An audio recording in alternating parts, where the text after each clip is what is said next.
Okay. Well, good afternoon, everybody. Oh, good afternoon. Thanks so much, everybody, for coming. And we welcome everybody, right? So we have folks from School 16, right? Where's School 16? John Walton Spencer? Yes, so students from School, just the three of you? Or is there more? Proud School 16, right? And we also have students from Helen Barrett Montgomery, School number 50. Yes? Great. And also students from School 58, World of Inquiry. All right. Well, thank you, everybody, for coming. And also greetings to your peers and our colleagues who are at your school buildings right now, because we are live streaming, right, to anybody who wants to see it in the Rochester City School District right now. So that way we will all be part of this amazing experience. I know Mr. Hilling said it was a very special day today, right? It's Valentine's Day. But it's also that's why I wore my red. There's some more specialness happening today. Does anybody know what else is happening besides Valentine's Day?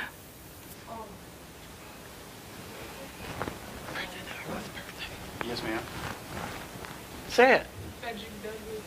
Correct. Today is Frederick Douglass's birthday. And do you know how old he would be if he was still with us? 200. It is Say it. 200. It is Frederick Douglass's 200th birthday today, or would be Frederick Douglass's 200th birthday today. And he's pretty special to us because he spent one of the largest chunks of time that he lived here in Rochester. And so we remember Frederick Douglass. We honor him as an ancestor because he was a great speaker. He was a great orator. He was a great writer. And he stood up for justice and equality for all people, no matter how hard it was, and no matter how many people tried to hurt him, and no matter how many people tried to stop him. And so we're blessed to have him as part of our city and to honor him today. And before we begin, we want to say a big, huge thank you to the folks who were involved in bringing Miss Lulu here to us. Thank you so much. First of all, our superintendent couldn't be here today, so she sends her regrets, and we're so thankful for her support in moving our district and talking about equity and making that a priority for us. Our Chief Information and Technology Officer, Anne-Marie Lanier, is looking very Valentine's-y today. Right, so thank you so much for your support in the entire instructional technology department. You'll see quite a few of them here. You know, Eileen for helping setting up, and a super huge special thanks to Mr. Pete Hilling for really, truly doing the monstrous amounts of work here to make this happen for us. So thanks very much, Pete, for doing so much on the background. Amen. Right? And our other instructional technology friends, we mentioned Eileen that are here. Who else is here? Oh, Allison, right? And Ms. Leckinger, Mr. Cox, right? Who else? Oh, Jen, right? Oh, and Ryan. Thank you very much, Ryan, for coming over. And there will be a few other folks stopping in too. You'll get to see our Deputy Superintendent, Dr. Hillary, and our other Deputy Superintendent Bo Wright also stop in. And also a huge thanks to the Communications Department, Mr. Todd Hall and Mercedes Ulazuski, who just logged in, who are helping with the streaming today. Right? So just a quick note, I know you've already been talking with Ms. Griffin, but I mentioned that today is a very special day to have, because it's Frederick Douglass's birthday, right? And so we carry on his legacy and we honor him particular in today and celebrate his life and legacy by talking with a great person who stood up for what is right, Miss Lulu Westbrook Griffin, right? Griffin, excuse me. Yeah. And so we're so thankful and lucky to have her here today because we get to hear your story directly from you, and we're thankful to hear from you. Thank you. Right, so thank you so much for being here, and it was so great to see you again. Likewise. Likewise. Thank you. Well, good morning again, young people. Thank you, Pete, for I got up very early this morning. It took me an hour to get here. And on my way here, I was thinking, what can I say to you young people? The thought came to me is to share my story with you through the eyes of a 12-year-old. When I was born in Americus, Georgia, which is a southwest town tucked in somewhere around Atlanta, Plains, former President Jimmy Carter. I lived 10 miles from his hometown, and he was the one that would sign the high school diplomas in our school district, except that I didn't finish school there. I finished school up here in Rochester.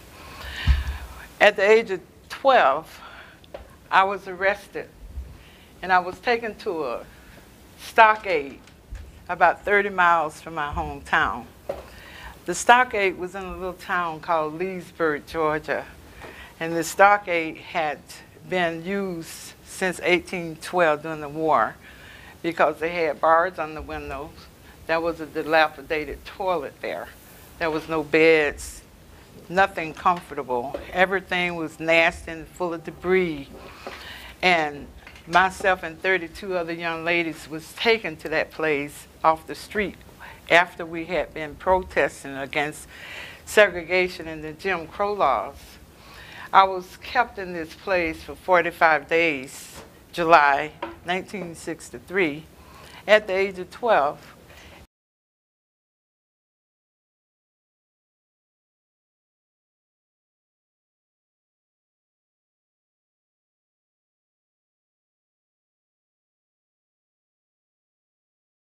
Ain't gonna let nobody turn me around, turn me around, turn me around. Ain't gonna let nobody turn me around. Lulu and the Girls of Americus Georgia, 1963, is an original and untold story of young people, some barely out of elementary school, answering the call for freedom. My name is Lulu Westbrook Griffin. I, along with my brother James Westbrooks, my niece Gloria Breelove, and other young people in our small town of Americus, Georgia, challenged the Jim Crow laws and protested against racism. After a major demonstration in the summer of 1963, 32 of us girls ended up in the Leesburg Stockade, which was an old abandoned Civil War prison. We were held there for 45 days. The conditions were horrible and some of us were abused. We will get reflections from some noted civil rights leaders who taught us and inspired us when we were young, including Julian Bond and Representative John Lewis. This is an emotional and inspiring civil rights story never before seen on television or on the silver screen. This is a story of young people who risked their lives to be free. It is a universal story young and old must see. It is a story relevant today, 40 years later. Keep on walking, keep on talking, marching up the freedom land. Ain't gonna let your guns turn you around, turn you around, turn you around. Ain't gonna let your guns turn you around. Keep on walking, keep on.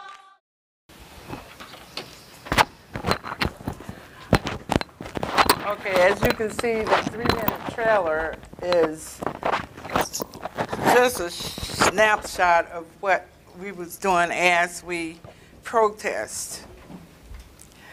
I just want to back up a little bit. At the age of 10, I remember reading signs that was very blatant as I went through my town, different places.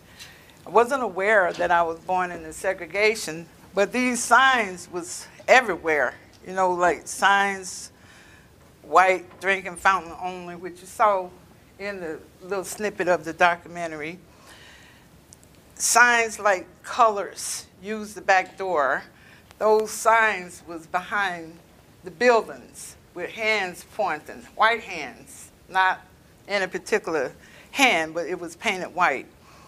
Signs like no, you can't not eat here. No Negroes alive. You must stand in a separate line. These was very blatant laws that we had to abide by, living in the United States of America in 1963. Well, my teachers and my parents was like hand in hand teaching us that there's a better life beyond these signs that you see. We would go to classroom, and it reminded me of something like this because I believe the teachers started schools without walls when I was a kid, simply because if you was in the 3rd, 4th, or 5th grade, one teacher would have a classroom with each one of those grades to teach. And our classroom did not consist of modern day technology, chairs. We would have these hard wooden chairs with desks that with Rick Lee. 2 students would have to sit at the same desk, and you would have to share that wooden desk for your writing, for everything you did in the classroom. We did not resent our teachers from what they taught us because they were like second parents to us. And we knew that these laws that had sprung from the colonial times that was telling us that we were 2/5 of a citizen and it would not matter to us. Even though Abraham Lincoln had supposedly freed the slave in 1863, but in 1963, 100 years later, colored children, I'm looking through the eyes of a 12-year-old girl. I'm telling my story as a 12-year-old saw it. We were supposedly had been freed through the Emancipation Proclamation, but that was not so, because the Jim Crow laws was very, very prevalent on the books in the South, and it was unconstitutional. We were living like a third world country where you had no one to fend for you. You was accused of things because of the color of your skin. You were disrespected because of the color of your skin. And we were separated in the town by a railroad track. On the north side of town, the colored people lived. And on the south side, the white people lived. I can remember my mother going out every day to work in a white person's home. She would do their laundry, she would cook their food, and anything was left over, she would bring it home to her children. I am the youngest of 9 children. My mother took on the responsibility of teaching us not only at home, but she would tell us that you are a special person. And when we get to school, the teachers would tell us the same thing. So after watching all this hatred and signs like this and small signs that had water fountain, was over the water fountain for colored people. The big signs was over the big water fountain for the whites. So one day I was uptown with my mom, and I asked her, I said, Mom, what does white water taste like? Coming from a 10-year-old. My mother would take my hand and snatch me and say, come on, let's go. She never would explain things to me.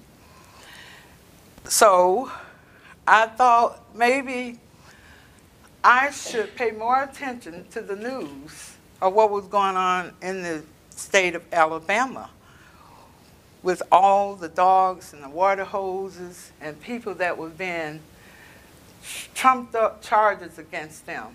There was nothing that the colored man couldn't get away with because it was like we was on their radar, even little kids. You couldn't go to the playgrounds. You couldn't ride the public transportation. You did not have books from your school. You would get books from the white kids' school the year before, and their names would be in the books. The pages would be torn. We would have to take tape, bind the books together, seal the pages so that we can read them, but yet we could not go in the only library in town because of the color of our skin. These laws barred us from being the best that we can be. So at this time, I was listening to Dr. Reverend Martin Luther King as he was coming through Alabama and the speeches he was making, and I was learning about Emmett Till and how he had been killed at the age of 14 because he didn't understand the customs of the South, that you don't talk to white people.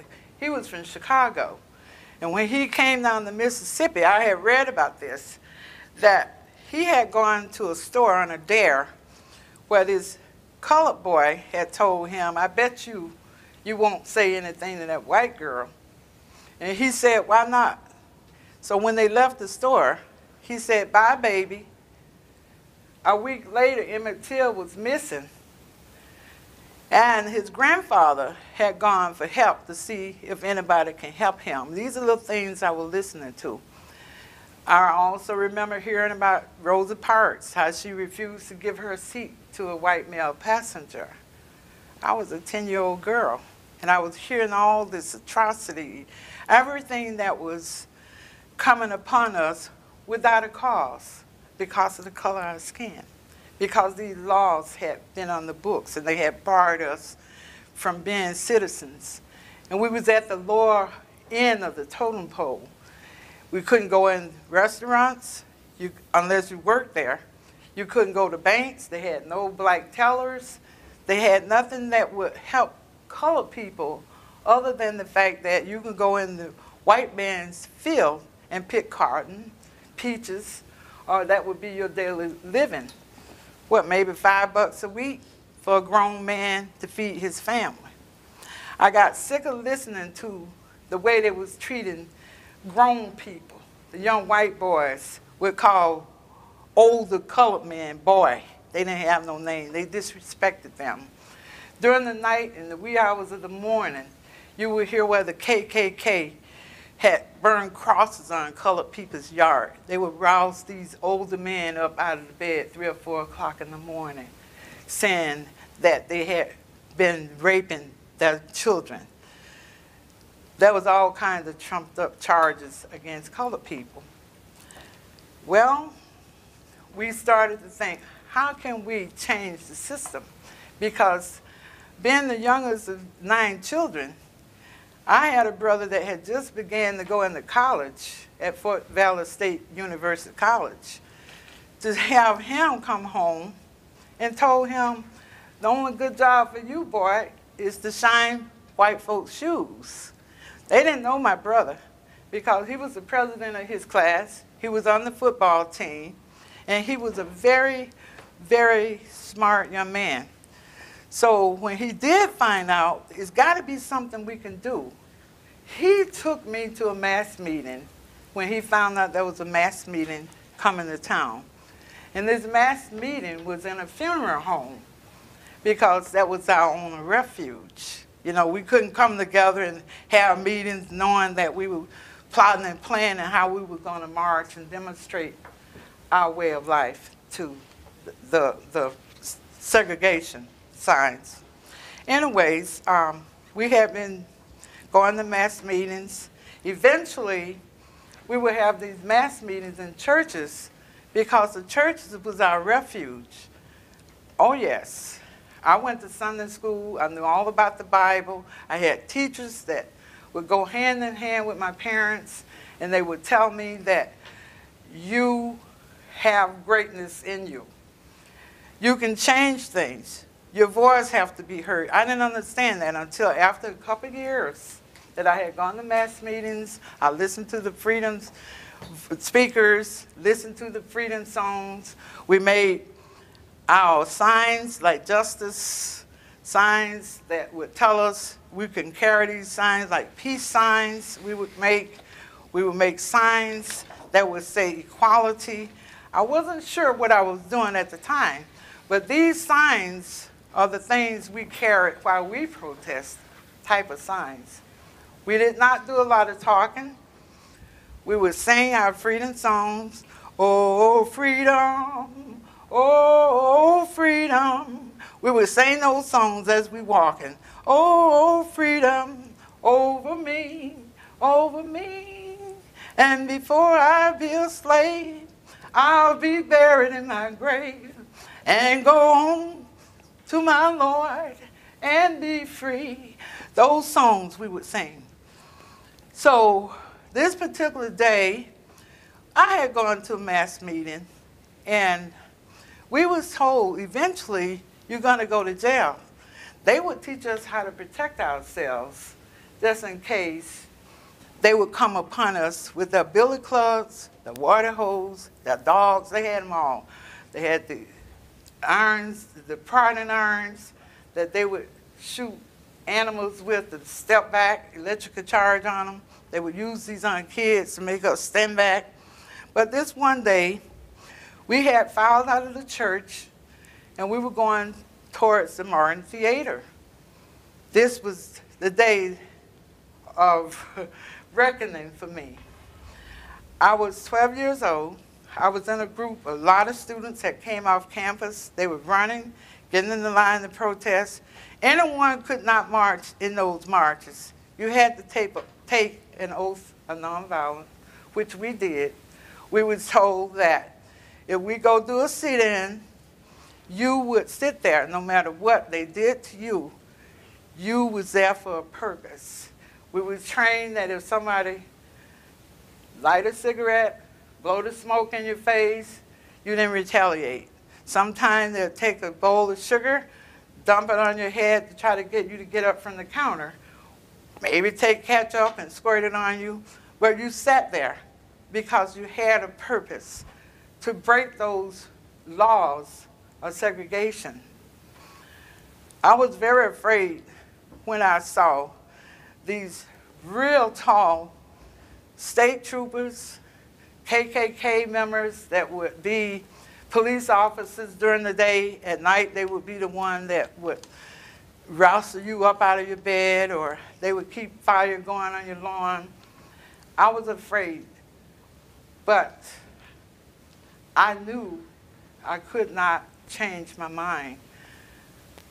At that moment, we walked closer to the theater, right at the end of the driveway there at the road. And all I remember hearing was, stop, disperse, or you're going to be arrested. And they had billy clubs, they had dogs, they had fire hoses, they had everything. And yet we did not stop with our signs. We kept walking and singing. When we got so close to them, we kneeled down to pray, and they were swinging their billy clubs trying to get us to get up. They were using fire hoses. And if you know what a water hose would do when you see somebody just using a simple water hose in a driveway and there's debris, everything just popping around, leaves or whatever. These was fire hoses from the fire department that would definitely knock kids down. Take the skin off you, they were so forceful. And I remember being hit over the head. That's why the little scarf is there. They were swinging so hard, taking us by our feet and our arms and just swinging us and throwing us in the back of a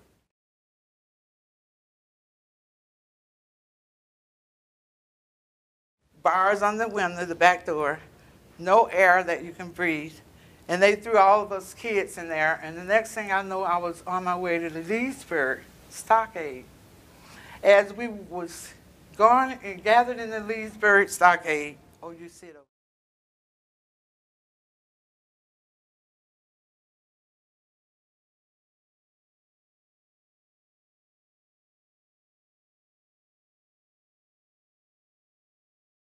Word was being used all the time. All the time. We didn't have proper names in our town. We was always called that in, that in, that. And all these things were making me stronger to know I'm going to go in the stockade, but I tell you what, I'm not going to let them break my spirit. So we was pushed in the stockade. There was no beds, no blankets, nothing for hygiene. We went in there. I had blood coming down my face where the cop had hit me, and I asked if I could get medical help. He said no. I told him I wanted to talk to my mother. They said no, so they pushed us and shoved us in there, right to the cold, hard concrete floor, all of us girls, and we was crying. We was screaming and crying. But in the meantime, we had to get control of ourselves because we was on a mission. And I knew when I went in there that I was going to be arrested because they had told us that. So after maybe a couple of days in the stockade, we hadn't heard from our parents. They didn't know where we were. They brought us a hamburger in a little boxes. The buns was very hard. The meat, you break it apart, it was red. There was no condiments, no nothing on your hamburger. And they would just shove them to us like we were animals. And they said to us that if you try to escape, Dr. King is not going to be your savior. We will kill you. We weren't trained to be held in the stockade for 45 days, but we was in there for 45 days. There was a shower that leaked warm water constantly. We couldn't control the shower. The water was warm. It was in July. The temperature would get up to be 100. At night, the bars on the windows was broken out, the glass. The mosquitoes and the cockroaches would come in at night, and they would crawl all over us. The walls would be sweating from the smell and the stench of the place.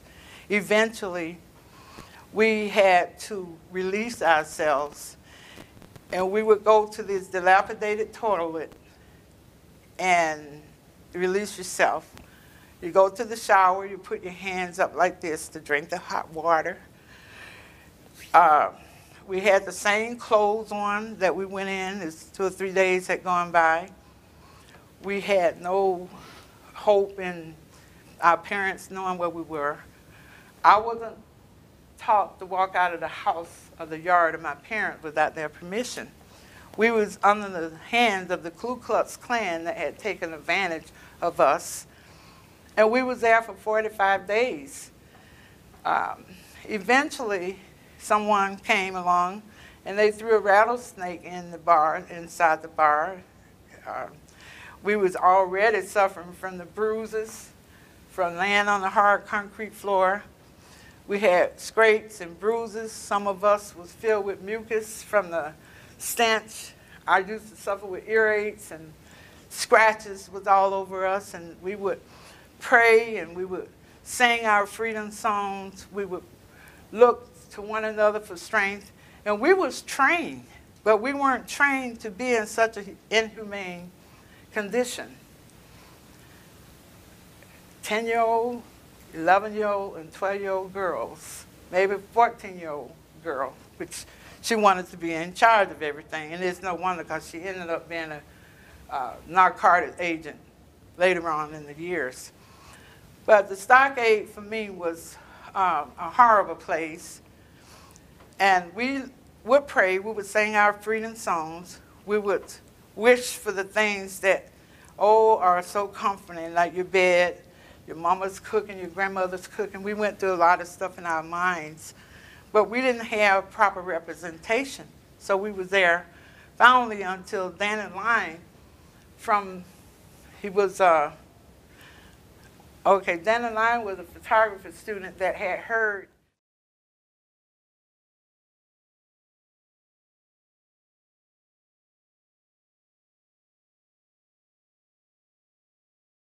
someone at the SCLC office that these young girls was taken away and they were hidden in this stockade.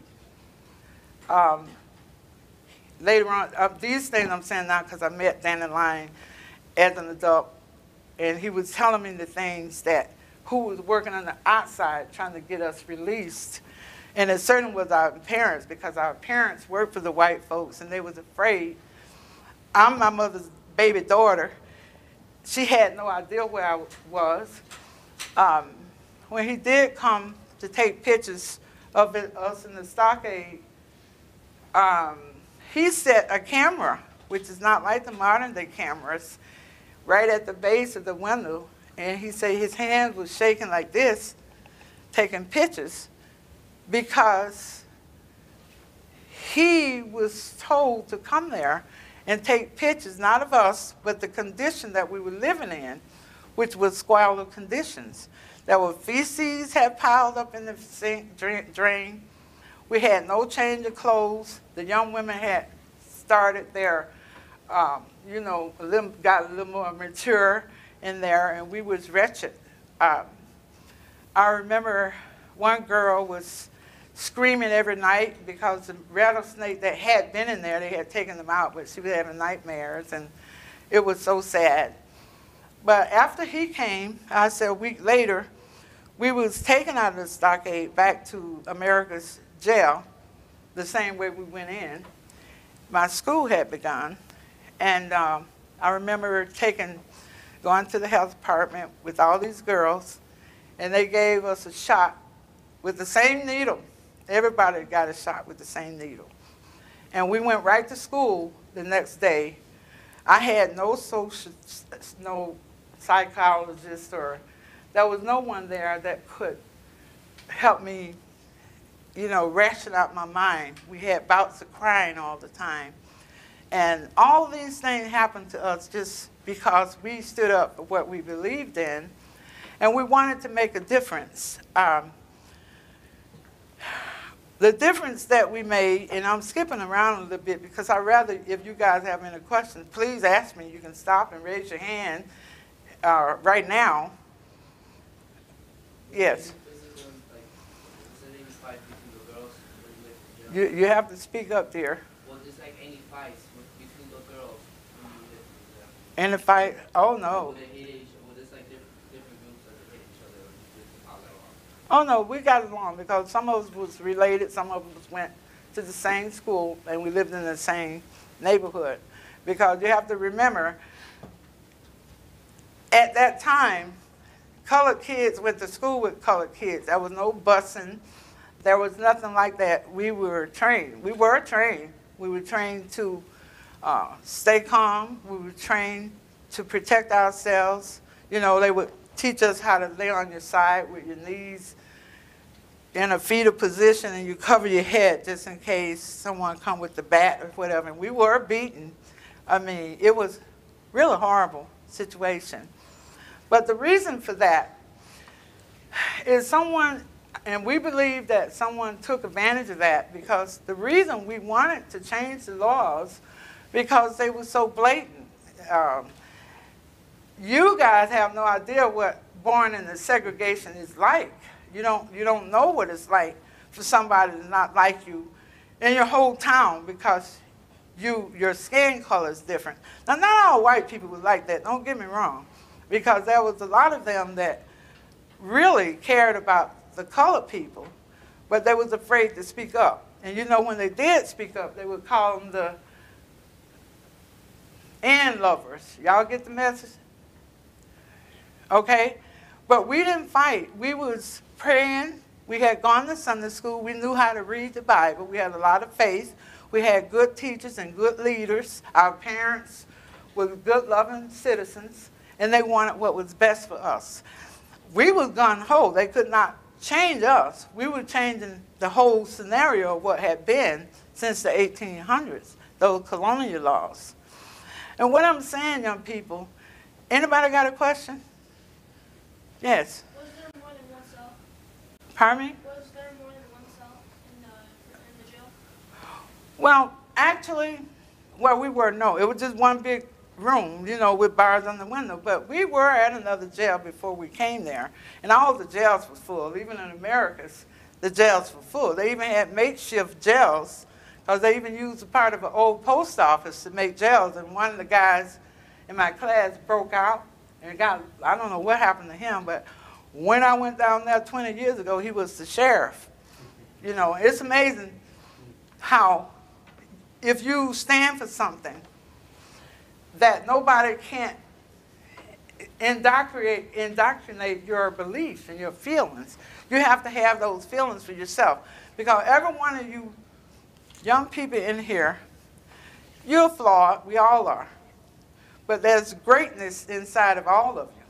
And you don't have to be a certain age to make a difference.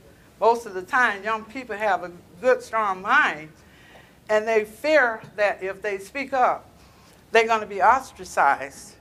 But one voice can make a difference. And we bonded together to say, no more books from the white kids' school with their names in them. No more having my parents to get on a bus with the dime and put the dime in the front, get on there and put the dime inside of the thing.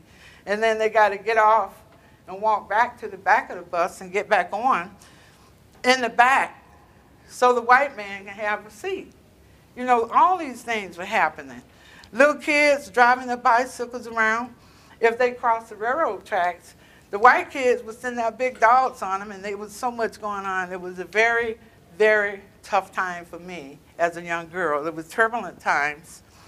But my hope was that whatever we did, we was hoping that it would spill over in the generation to come. It wasn't just us trying to make things happen, and we weren't fighting and arguing in the town. We were really sincere. We were very gung-ho with changing those laws that young people like you coming along can have the right to vote. Colored folks couldn't vote. They had all kinds of perks, all kinds of things for colored people. They would set jars of sand. You had to guess how many grains of sand in this jar before you can vote. They had all kinds of things for colored folks to fail. But because you had a generation of young people that say, we will no longer stand and let these laws keep us from being the best we can be, we took that stand. We went to jail. People was killed. They had freedom riders that would come from different places, and the buses was bombed. People lost their lives so that we all could be free, so that we can live in peace and harmony, have that spirit of a dream that Dr. King had talked about. It was a time where so much was going on. They had the Black Panther movement going on. There was the President of the United States later on was assassinated. Anwar Sadat was assassinated. It was just horrible for me as a young person. But I knew that once I get involved in something, I couldn't quit. So being in jail was a badge of honor rather than a jailbird thing. You know, I didn't keep going to jail after that. I had to go to school. You know, it wasn't like that. We weren't on drugs. We weren't having sex. We were not thinking about boys or whatever. We were serious about changing those laws to make a difference. And it did help. It really did. Because when you think about how long you have to live in a place at the age of 12, I didn't have a voice to go out and stand against these people. My action spoke for itself. You know, the signs we carried. Every time they had a mass meeting, I was there. Anytime they were protesting, I was there. All of us was there. But our lives were so sad. When you look at your parents and your grandparents, and people disrespect your parents and your children, and your children had to stay in a child's place. You couldn't say, well, I'm going to do so-and-so and so because they did this to my parent. No. If your parent tells you something, you obeyed. If your teacher told you something, you obeyed. You did not rise up. I don't believe any child that I went to school with, I don't believe ever disrespected their parents or their teachers. They always had some kind of respect because these parents was poor. I didn't even know I was poor until somebody told me. You know, I used to wear those little white sneakers with no sole on the bottom and hand-me-down clothes for my sisters. And but we loved our life. In a way, it was a little better then than it is now, because the protesting now. Yes, Pete. I just wanted to say, these students, and sorry to interrupt. That's all right. They have a ton of questions. Well, I I'm going did too, but I know that do not hesitate raising your hand and asking your question. You've been planning for this, so feel free. Okay, that's a good point, because if I'm leaving something out, I'm writing too, so everything is sort of. Who has questions? Yes, and speak up loudly, okay? What gave you the strength to keep living through the stockade for the 45 days? Oh, that's a good question. The training I had, first of all, and everything started at home, dear. You know, we had a foundation at home. You know, it wasn't like the family now, you go live here and there. But my mother was in the family, my stepfather, my real father died when I was 2 years old. And we had a community that cared about each other. You know, even though we was in the same boat, everybody cared. So we had the strength and the love of our parents, the teachers, the community, and above all, we had faith and we knew what it was going to take. You don't start something and quit. That's a good question. Anyone else? Yes. After you got out of the stockade, did you learn anything, like any lessons that you learned? Now you got to get a little more specific than that. What kind of lessons that I learned? Yeah, like that you would carry on in life to use them? Oh, well, you have to remember, like I said, I was 12 years old when I got out. We had to go to school, and we couldn't tell anyone what was going on. Everybody knew what was going on. They knew we was in jail. They knew how evil everything was, and you didn't have school sociologists or psychologists. You didn't have any of that stuff to help you articulate your feelings, you know. So we had to go right into our books. And after a couple of years, my parents left there and we moved to New York because it seemed like it was getting worse than better. But I learned more as I became an adult about what was going on. Anyone else got a question? Yes, ma'am. After you were released, were you still able to live life as a kid, or were you like kind of forced to grow up a little bit faster? Oh no, we lived the life as a kid. Kids did what they were told, and you know we didn't speak out like y'all do now. You know, y'all got big mouth, and forgive me for saying this, but y'all tell people off in a minute, your teachers and everybody else, even your friends. And we didn't have social media either, so you did what you was told to do, and that was no other way. You know, you didn't argue with that. Teachers and principals was like parents to us, and they knew what was best for us, and we just had a regular kid's life. To me, it was good. I don't know. It was the laws that really kept us in place, so to speak. So we continued to live as a child should live. Any more questions? Yes. After the assassination, the way that people were getting treated, did it progress? Like, did it, the effect like of the assassination, did it go fast on how black people were treated? Did it take time? You know what? You need to speak up just a little bit because this ear is not that great. After the assassination, did it, like, the way black people were treated, was it, like, fast, like, in efficient, or did it take time to progress? Like, Did it improve, do you mean? yeah, did it improve fast? After the assassination of, well, you know what? When Dr. King was assassinated, I was living in New York State because I left there. But that was assassinations. But usually the person that was assassinated are the ones that spoke out the loudest. You know, like Martin Luther King, Anwar Sadat, you know, President Kennedy, and those that stood. And Malcolm X and what was his name? The one in Mississippi that was killed in his. Rivers? Yes, Medgar Evers. He was speaking out at the college he was in, and he was going down right in his driveway. So, you know, there was a lot of people that was assassinated, but they were people that really was for everyone. They was humanitarian. It wasn't just like someone went and got a gun and said, well, you know, I'm going to kill him. Because when they see change, people are afraid of changes, you know.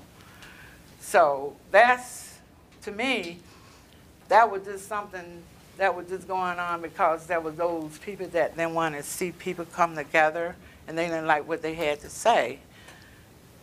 But it was turbulent for me, being a 12-year-old girl, and all these things were happening. Even when I got out of high school and the Vietnam War was going on, I had friends that were 17 and 18-year-old colored boys going to Vietnam, and they were feeling like, why should we go the war, in fact, the white man's war, and they don't care nothing about us here. So, you know, that was another tough thing for young colored people.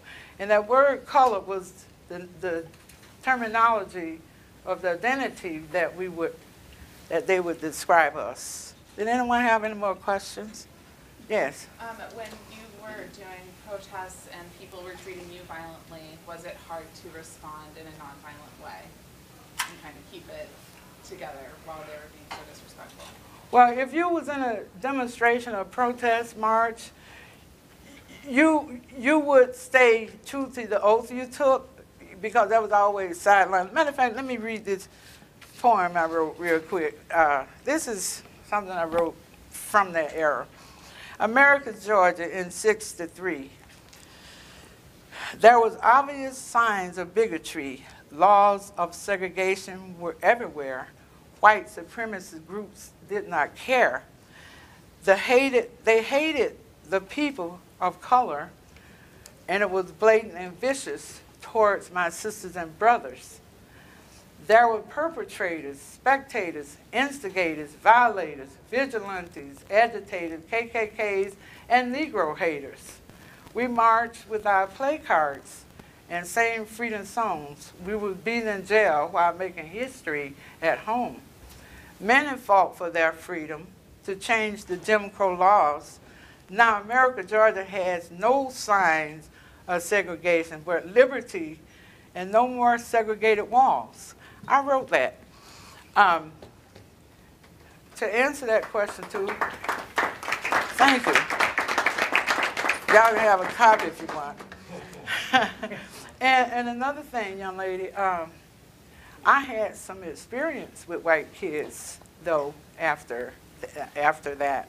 I can remember I went down with my sisters to pay a bill for my mother at the electric company. And I knew how to drive. And I was backing the car out, and I heard this white girl say, "You better not hit me, you blatant N." She used the N word.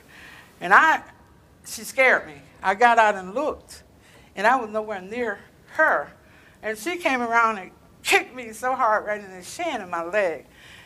And I reached for her, but somebody took my hand like that and said, "Don't do that." So there was a lot of little things that I was spit on. My glasses were taken off and thrown.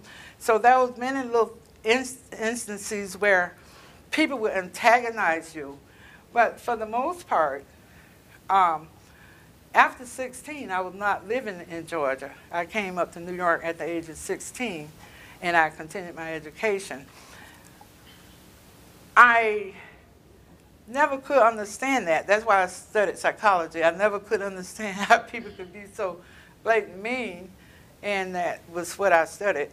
And I don't hate anyone. I never had that feeling of hatred.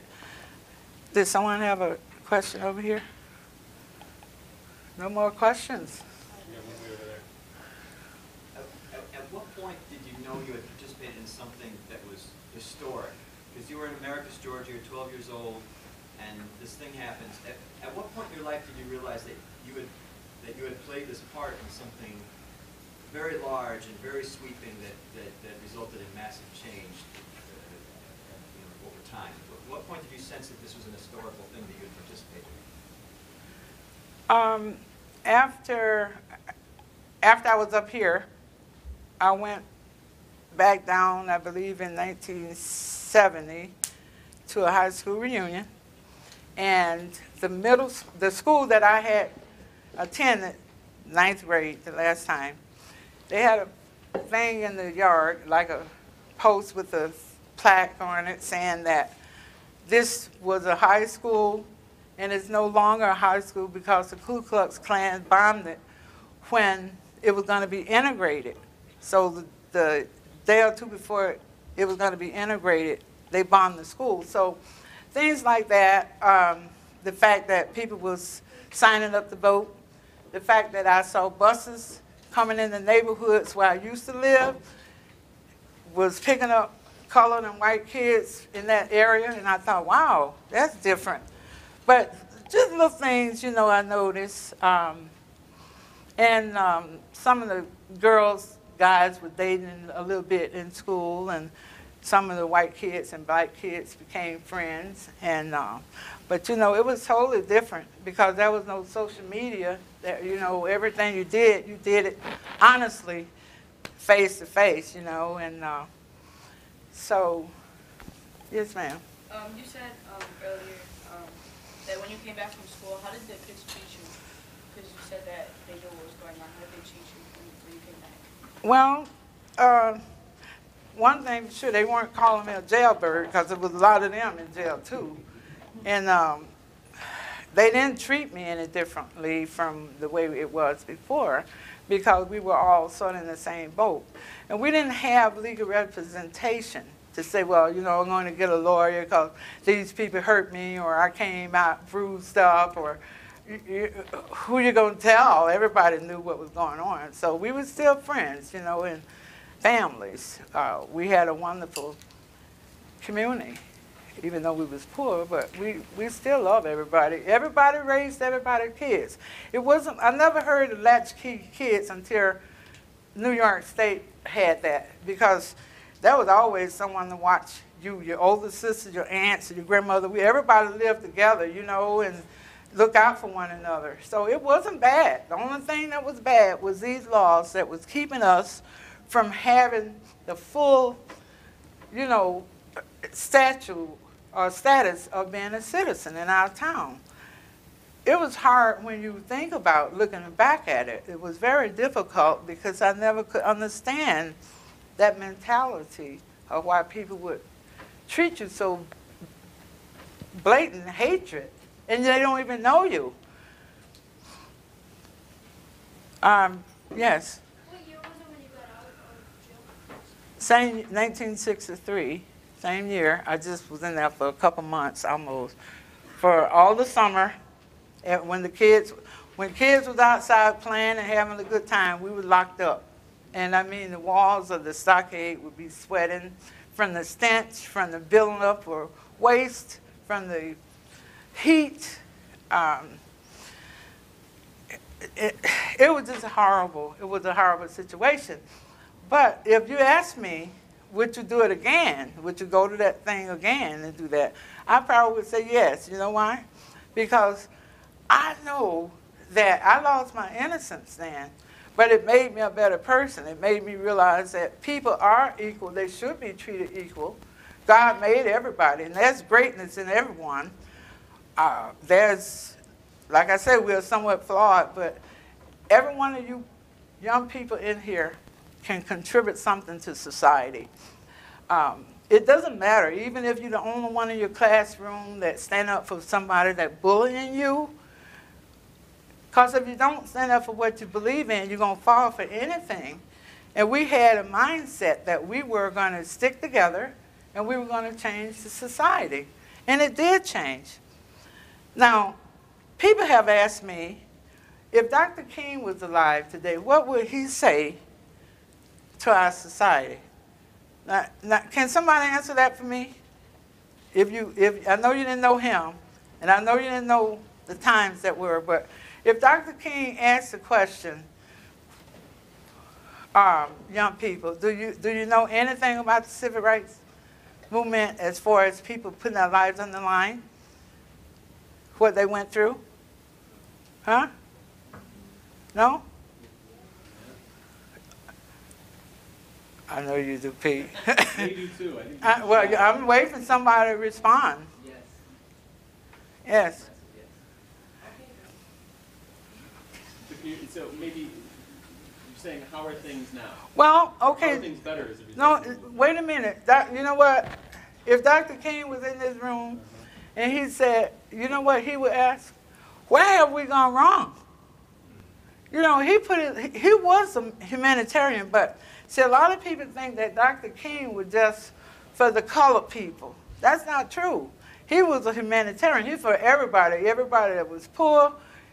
The worst people that I ever heard of during that time was people living in the Appalachian Mountains, in the Appalachians, that no running water, no lights, poor, and a lot of them were white people, poor whites. And he was standing up for their rights. He was standing up for the right to vote, the right to change the system. And we have to continue that dream, because if we don't have a dream where we're going to make something better for everyone, we're doomed to fail and we're going to repeat history again. Now, even the demonstrations and the marches are totally different from when I used to go out and demonstrate in March. Our signs would speak for us, and sometimes you'll see that in a company where people are protesting outside and they're walking around real quiet. They're not saying anything. They just got their signs up, protesting. You guys see that sometime, right? They're not fighting amongst themselves. Now, when you see a situation like Black Lives Matter, where someone may have gotten shot by a cop or whatever, and then the whole town come out and you got people coming from other counties that's perpetrating and violence, burning up cars and burning up stores, why would anyone want to destroy their community? That don't make sense, right? We weren't doing that. What we was doing is making sure that these Jim Crow laws gonna come off the books in the year 1963 in America, this beautiful, great country of ours. We're not in a third world country. Someone had to go to jail. Someone got killed. It's just like the wars we had prior to the war we're having now. World War I, World War II, War 1812. Those people put their lives on the line so that America would be free. And those things have constantly been going on and on, whether it's standing up for civil rights, human rights. I mean, everybody got rights. Not even dog animals got rights. I mean, you can't even hit a dog or spank a cat or whatever unless you go to jail. And to me, I think people are more important than that. But the rights that we are perpetrating on people nowadays, just, it doesn't sound right, but that's a whole nother thing. And this is another poem I wrote, because I can remember in my classroom, I had teachers that, some of them were my Sunday school teacher, some of them was music teachers, and we had a glee club at the school. And I remember crying after I got out of high school. And I have a whole manuscript of poems, but this one is called B-E, and it goes like this. I never resented sound truth where parents and teachers met. All the values and principles installed in me, I won't ever forget. You can be anything you want to be, was all I ever heard. No matter how tough my classes seemed, that was my teacher's favorite word. Often Mom would say, in words so soft to me, my dear daughter girl, you can be whatever you want to be. Not only in America, not only because in America you can see what you want to see, but what more importantly in our democracy is you can be what you choose to be. Now, how great is that? You understand? Now, anyone else have a question before I sing? I'm going to sing you all a song. Yes, sir. First of all, I want to say thank you for being here and sharing your story. I'm over here kind of an emotional wreck, but I'll try to get through the question. Oh, that's all right. Take your time. And how can you speak to our kids here the nonviolent message and approach that you all took to such a hyper-violent environment that our kids grow up in, from our present administration to media and music that promotes the best response is a violent response to, if you disagree with me or disrespect me, the only response that I've seen in a lot of our children is a violent response. You all took a non-violent response to an environment around you that was violent. Yes. You still maintain your focus and saw the bigger picture. How can you translate your message 1963 to 58 years ago. 2018, where outside of a rally of present administration, it looks like the Jim Crow South again. How can you translate? That's a good question. First of all, everything, I should say every person, needs a foundation. There's a beginning, there's a middle, and there's an end. Now, my foundation was, there was two parents always in the home. They always told you what was right. They took us to Sunday school.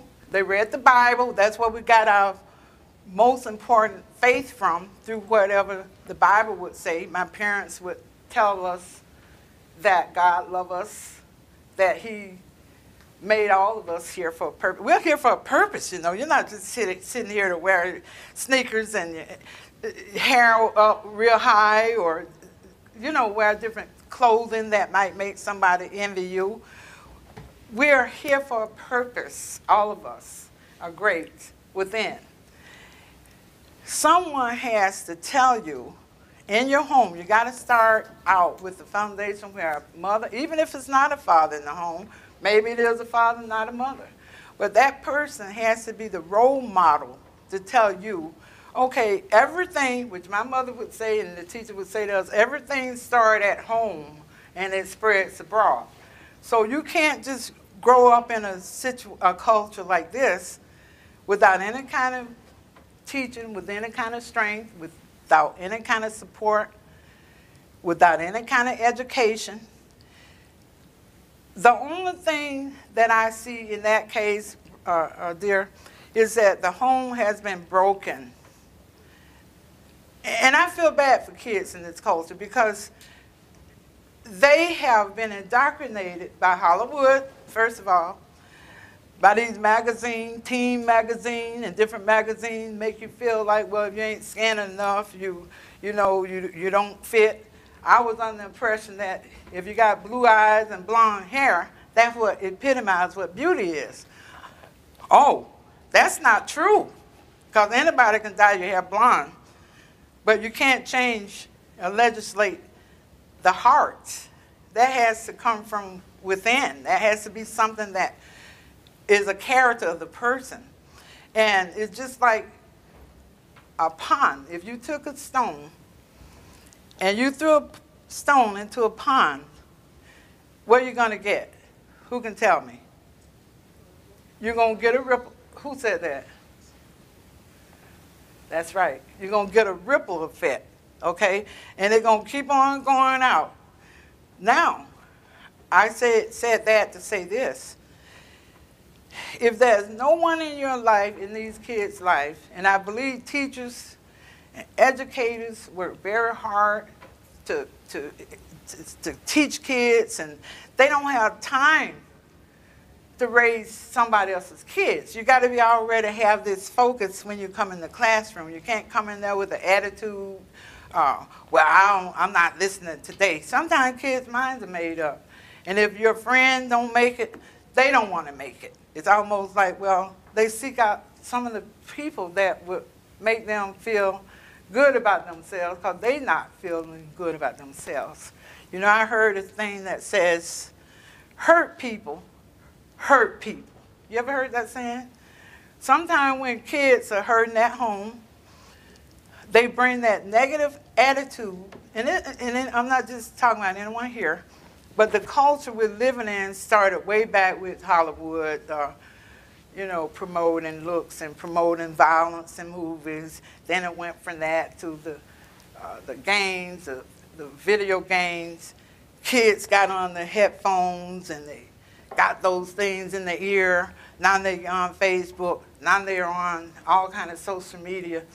And they seem to gravitate towards being bad because where the good at? Where's the good? It's in there. But you need to be educated. Education has a lot to do with it too, bro. You know, it's hard on young people. I understand that. The drugs, the violence, the movies. We didn't have that. What we had was family structure. We had good teachers. Teachers that I bet you didn't even make $5,000 a year. But they would be right there with us. Our parents would listen. We got spanked too. Now you can't even hit a kid unless you end up in jail. And if my parents was alive, they would be in jail. They would, because they believed in using the paddle. But I'm here today because of the discipline. You got to discipline. How many of you guys go to church in here? Raise your hand. Oh, yeah? Oh, that's great. That's the root right there. That's what you need right there. When you get the Bible, and I know a lot of schools don't want to hear it, but I'm going to say it because I grew up that way, and it still brings faith to my way of walk. When you get that Bible in you, because you're here for a purpose, We're here to love one another, respect each other. We're here to do what's right because it's a natural inherent that we have to love one another. Nobody wants to be hurt. You'd rather be fed than to be hungry. You'd rather be warm than to be cold. And I tell you one thing, if we all Americans, you let somebody mess with this country, every American in this country is going to be ready to tear up somebody. And that's when we come together, when it's violence. Well, every one of you young people need to stand up for what is right. Justice, truth, righteousness, love, and love conquers everything. It doesn't matter if somebody looks different. It doesn't matter if your eyes are brown or they blue. It doesn't matter if you have freckles or maybe you might be short or tall. I mean, I've been discriminated. I know what it's like to be everything. Black, ugly, fat. I've been told all that kind of stuff. But you know what? It's not what you hear. It's what you do with what you hear. Okay, so one thing for sure, if we learn to love ourselves, and I think that's a problem with a lot of young people. They don't have the love. Some of them don't even know what it is for somebody to hug them or to say, you know, I'm going to support you today. Or, how did you do in school today? They don't hear that. And that's where the problem starts. When nobody seems to care, there's no foundation, everybody doing their own thing. You walk out of the house when you get ready. You come home when you get ready. You don't sit at the table and discuss things. And when you do sit at the table, there's a lot of indoctrination going on. Oh, don't talk to that Jewish kid because Jews are this. Don't say nothing to that Puerto Rican. And they sit at the table forming indoctrination. And then kids come to school and they bring all that negative stuff right to the school. Because they don't heard the parents sit there and talk about somebody. And when they start talking, say, hey, you know, I don't want to hear that. How do you know this person's that way? This is another thing you people, young people can do. Does everybody in here know everyone by name? Okay, now when you have a party, is there certain people you invite? Huh? Okay, hey, what about this?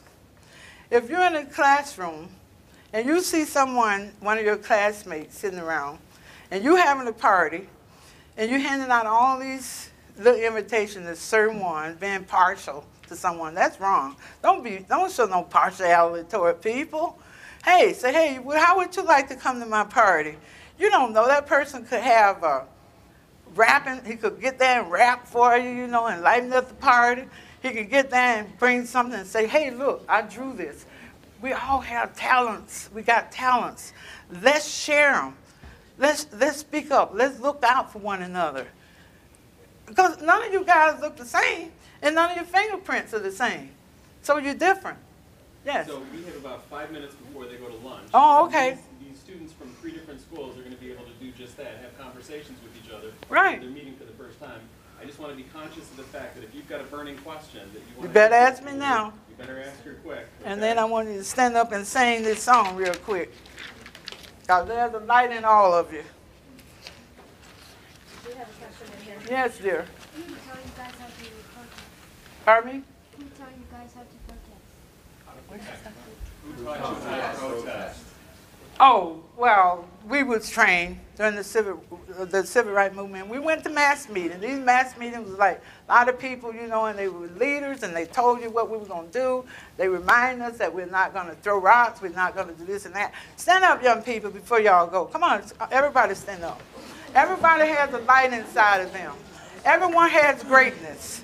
Okay, we're going to sing this song. This little light of mine, come on.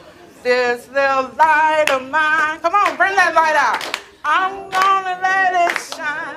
Oh, this little light of mine. I'm gonna let it shine. Let it shine now. This little light of mine. I'm gonna let it shine. Let it shine.